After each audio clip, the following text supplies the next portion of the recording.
ਗੁਰਦਾਸਪੁਰ ਜ਼ਿਲ੍ਹੇ ਦੇ ਡੇਰਾ ਬਾਬਾ ਨਾਨਕ ਹਲਕੇ 'ਚ ਜਿੱਥੇ ਕਰਤਾਰਪੁਰ ਕੋਰੀਡੋਰ 'ਚ ਪਾਣੀ ਆ ਕੇ ਹੜ੍ਹਾਂ ਨੇ ਮਾਰ ਮਾਰੀ ਤੇ ਉੱਥੇ ਅੱਜ ਪੰਜਾਬ ਦੇ ਗਵਰਨਰ ਗੁਲਾਬ ਚੰਦ ਕਟਾਰੀਆ ਪਹੁੰਚਦੇ ਨੇ, ਜਿਨ੍ਹਾਂ ਵੱਲੋਂ ਕਿ ਪ੍ਰਸ਼ਾਸਨ ਦੇ ਅਧਿਕਾਰੀਆਂ ਨੂੰ ਜਾਣਕਾਰੀ ਲਈ ਜਾਂਦੀ ਹੈ ਤੇ ਉੱਥੇ ਹੀ ਹੜ੍ਹ ਪੀੜਤਾਂ ਨਾਲ ਮੁਲਾਕਾਤ ਵੀ ਕੀਤੀ ਜਾਂਦੀ ਹੈ ਤੇ ਉਹਨਾਂ ਦੀਆਂ ਹਾਲਾਤਾਂ ਬਾਰੇ ਜਾਣਿਆ ਜਾਂਦਾ। ਉਧਰ ਪੱਤਰਕਾਰਾਂ ਨਾਲ ਗੱਲ ਕਰਦੇ ਹੋਏ ਗਵਰਨਰ ਨੇ ਕਿਹਾ ਕਿ ਉਹ ਖੁਦ ਸੜਕੀ ਆਵਾਜਾਈ ਰਾਹੀਂ ਆਏ ਨੇ ਤਾਂ ਜੋ ਸਾਡੀ ਸਥਿਤੀ ਬਾਰੇ ਖੁਦ ਦੇਖ ਸਕਣ।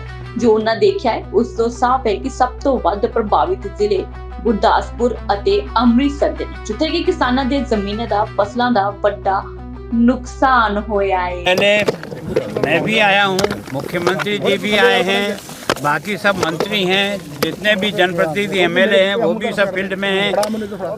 और मैं पिछले ये तीसरा दिन मेरा चल रहा है, तो मेरे हिसाब से भाई रोड भी निकले इसलिए कि ज़्यादा से ज़्यादा देखा जा सके, आँख से लोगों से मिला जा सके।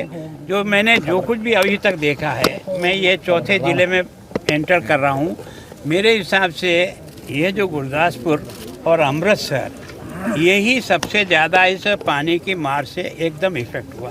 वैसे तो नीचे सतलज वालों को भी है, क्योंकि पानी की क्षमता जितनी वहाँ है तो 2.5 लाख क्यूसेक जो है ना, एक तरह से भाखड़ा से भी छोड़ा है, पोंग का भी चल रहा है। लेकिन सबसे ज़्यादा आपकी सिरावी में, क्योंकि ये बंधे टूटने के कारण से जो कभी सोचा नहीं था कि इतना पानी बह के आएगा, तो ज़्यादा से ज़्यादा 88 में आया, 98 में आया। उस समय भी 88 में उस समय भी जो है ना 11 लाख MCF से ज़्यादा पानी नहीं आया। अब की बार 14 से भी ऊपर क्रॉस कर दिया, 14 लाख क्यूसेक। तो उसके कारण से एरिया भी बहुत ज़्यादा समृद्ध हुआ, लोगों की बस्तियों में भी बहुत पानी भरा। एक तरह से लोगों को बाहर निकालने के लिए जो भी तर्क हो सकता है, ड्रोन से भी एग्जामिन किया, लोगों को लिफ्ट करने के लिए एयरफोर्स का भी काम में लिया, कुछ और जो साधन हमें मिल सकते थे उन सब से निकाला। भगवान की शुक्र है और आप सब लोगों के भी भगवान में आस्था है कि मानव डेथ जो है ना, वो इस सारे के सारे 12 ज़िले में इतना अधिक फ्लड होने के बाद भी अभी तक 36 कैजुअल्टी लिस्ट पर आई है। हो सकता है कुछ अभी नहीं आई होगी, और पशुधन को भी भारी नुकसान हुआ है। लेकिन ये सब देखने के बाद एक बार तो तुरंत इनकी जो है व्यवस्था, ताकि इनको भोजन, पानी, राशन, दवाई, इनके जानवरों को चारा, इनको बाकी सब चीज़ें मिले। मुझे बहुत प्रसन्नता है कि ये पंजाब मैंने पहली बार देखा कि जनता की तरफ से भी जितना सहयोग यहाँ हो रहा है, उतना मैंने जन इन्वॉल्वमेंट पहले मेरे किसी स्टेट में नहीं देखा। मैं जिस रास्ते से भी गुजर रहा हूँ, लोग जो है ना ट्रैक्टर सामान भर कर के और डिस्ट्रीब्यूट करने के लिए अपने बूथे पर जा रहे हैं। प्रशासन भी मुस्तैदी से काम कर रहा है।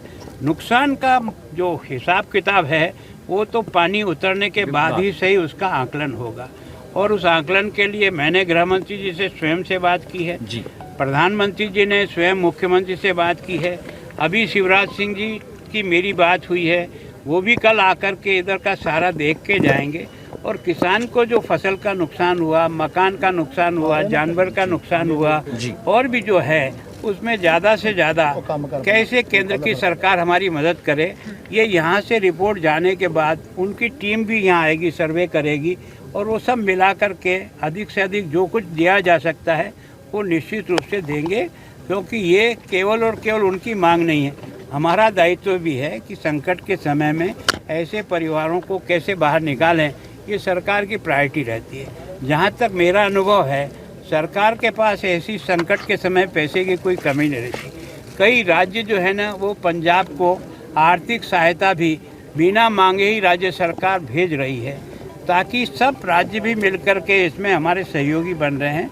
तो मैं सोचता हूँ कि लेकिन इसका सही आकलन पानी उतरने के बाद, जो सबसे बड़ी त्रासदी आने वाली है वो उतरने के बाद आएगी।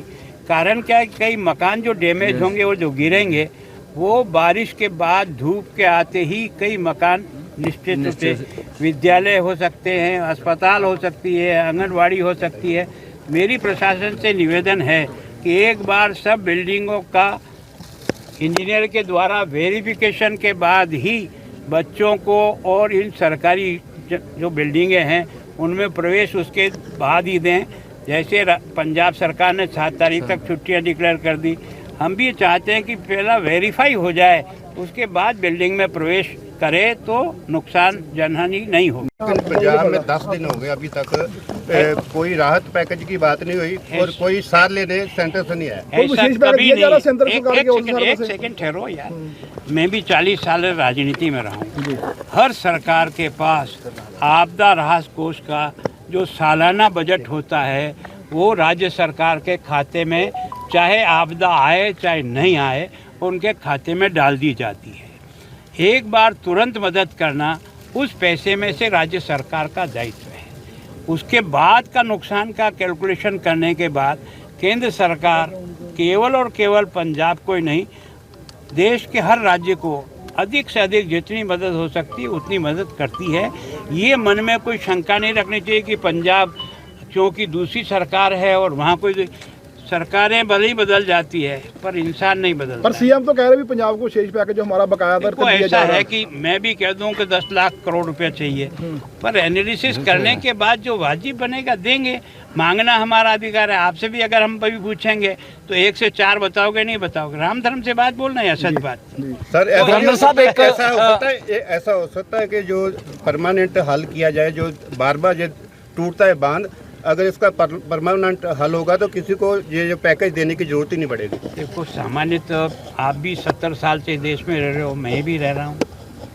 आप भी अपने घर में कोई चीज़ बनाते हो तो परमानेंट 100 साल की सोच के बनाते हो क्या? जरूरत के अनुसार बनाते जाते हैं। जैसा संकट आता है उसका मुकाबला उस ढंग से करते हैं। सर, जो दुश्मन है बहुत कमजोर है, देखो ये सब चीजें हैं जो आज मांग रहे हो आप, ये जो है ना बहुत पहले आप लोगों को मांगना चाहिए ताकि सरकार की जिम्मेदारी बढ़े। मांग रहे पर